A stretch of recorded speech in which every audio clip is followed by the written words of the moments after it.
Power enhancements disabled. What's happening, everyone? It's the Versailles Entertainment One, right? I'm sorry I kind of missed the match yesterday because I had a lot of assignment work to get to, and in fact, like I still got to prepare for kind of a lesson I got to teach in about like uh, 5.5 hours, no, 4.5 hours, right? Okay, I'm just here to give my thoughts on the UAE versus Zimbabwe match. I did catch some of it. I did catch, like half of the second innings, if you will. Okay, UAE posted an impressive 285 for 7, and at the Saxon Oval, given that small run, it was all right. It wasn't par, but then again, for a team like UAE, and I'll be bringing this over and over again for a team like UAE. Um, yeah, this was impressive, especially against Zimbabwe, who have a decent bowling attack. I won't say a good bowling attack. They have a decent bowling attack with some surprise elements in Chikumbura, Sikandar Raza, Paningara, Tendachichara, and whoever else was playing. Okay, UAE actually did good to actually remove Brendan Taylor and Hamilton Masakaza as early as they did. Brendan Taylor, they did good to remove him anyways because Brendan Taylor is actually a very very underrated batsman, and in the end, what happened, like what we expected to happen, happened. I mean, but for a team like Zimbabwe, I expected them to be a bit more clinical with it. And I expected the win to be a bit more emphatic because they've been at it for quite some time, and like Hamilton Masakaza is experienced, Brendan Taylor is experienced, Elton Chikumbura is the guy who hit 39 runs of an over. Go look it up. Excuse me. Yes. So he had some power hitting, and plus Zimbabwe has shown a good promising fight for a decent part of the match, in the match against South Africa. And then you had South Africa being South Africa, and showing why they're one of the most ass kicking teams in this tournament. Right. What surprised me is with Akib Javed as their pace bowler, as their coach, and for a team like UAE, and holy crap, I mean, even I was surprised at this. Their fastest ball, their fastest delivery. Now, their fastest bowler had a delivery of, I believe, 140 Ks. And they usually hover around the 130K mark. Right. Their spinners, like I said, this is what actually caught them off guard. What Zimbabwe off guard? What I believe is that that consistent medium pace.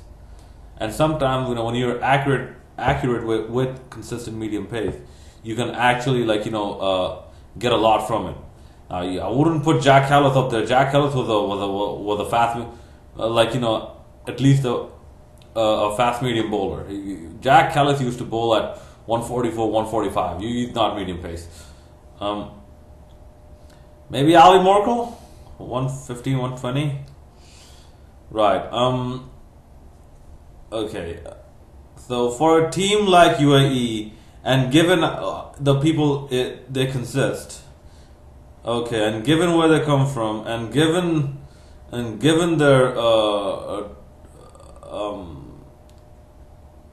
their training, if you will, and yeah, given sort of the coach that they have, a World Cup winning coach, a coach which was a part of a team that won the World Cup, and given hints from Waqar Younis, and given coaching lessons from Waqar Younis, and given coaching lessons from Andrew Flintoff,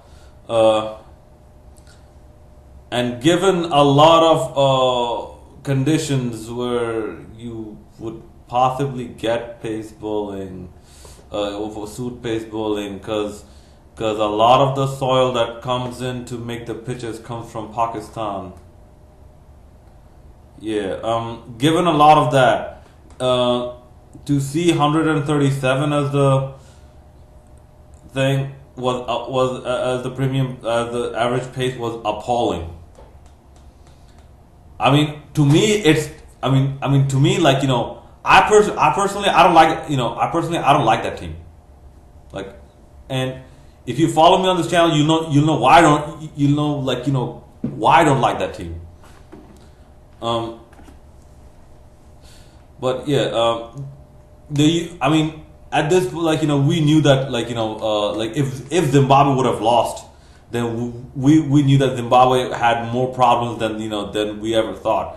But Zimbabwe has a good coach, another underrated figure in world cricket, Dev Watmore, because he has done so much. He can actually ask what more should I have to do to actually cement a legacy, cement my place in cricketing legacy. So they have a good experienced coach in Dev Watmore. They have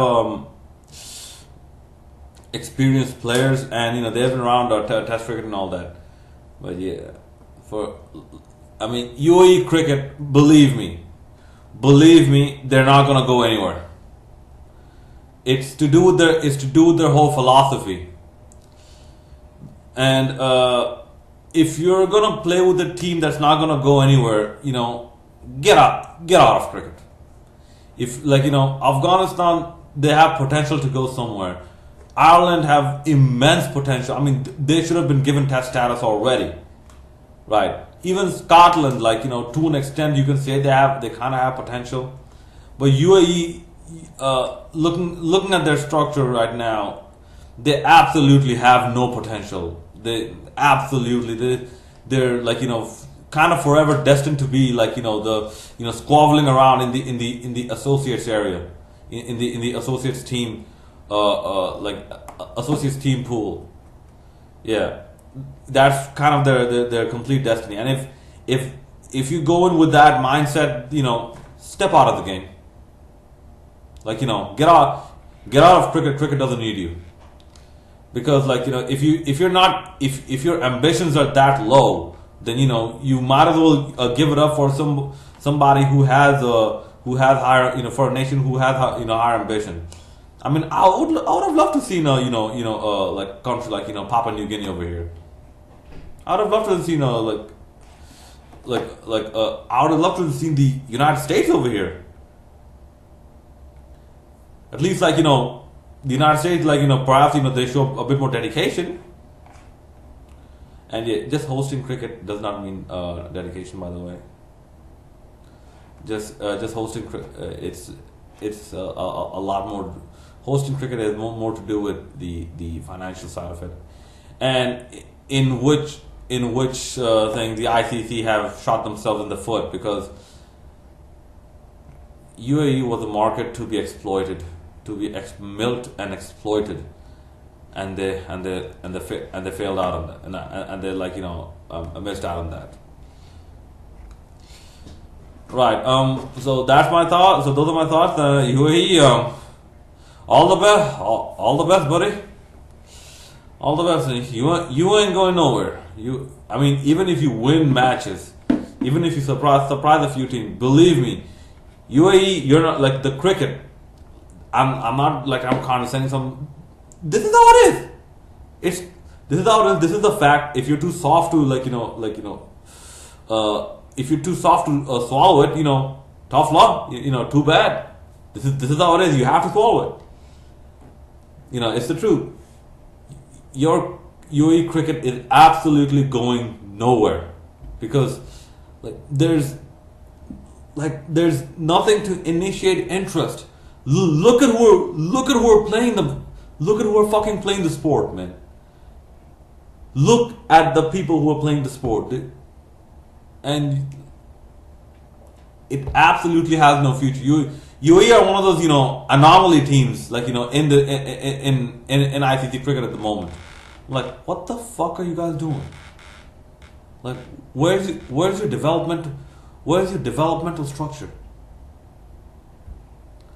Like, it's a, and for a country like UAE with a lot of people are interested in cricket, by the way. A lot of people, like, more than people know, a lot of them are interested in cricket. No, a lot of them have a passion for the sport. It's just not, the structure is not there to support that passion and manifest that passion into skill development. That infrastructure is not there, but they have all the finances. So, like I said, until the philosophy changes, no matter how many games UAE miraculously wins, it's still not gonna go. It's still not gonna go anywhere at all, right? And Zimbabwe, congratulations, buddy! Third victory in World Cups, and yeah, I mean it's about time Zimbabwe actually had some positive results for a change. I know that 8-0 washing at our hands was not easy to swallow, but then again, every cricket nation goes through a bad patches. I just wish the best for Zimbabwe because I see a good amount of potential in them, and there are a lot of players they deserve much better than than being recognized as big fish in a puddle of water. All right, I'm looking forward to your constant suggestions and opinions. Please do leave your opinions in the comment section so that I can find out what a lot of your other people think about this this review and my thoughts in general. Right, it's the Reside signing out.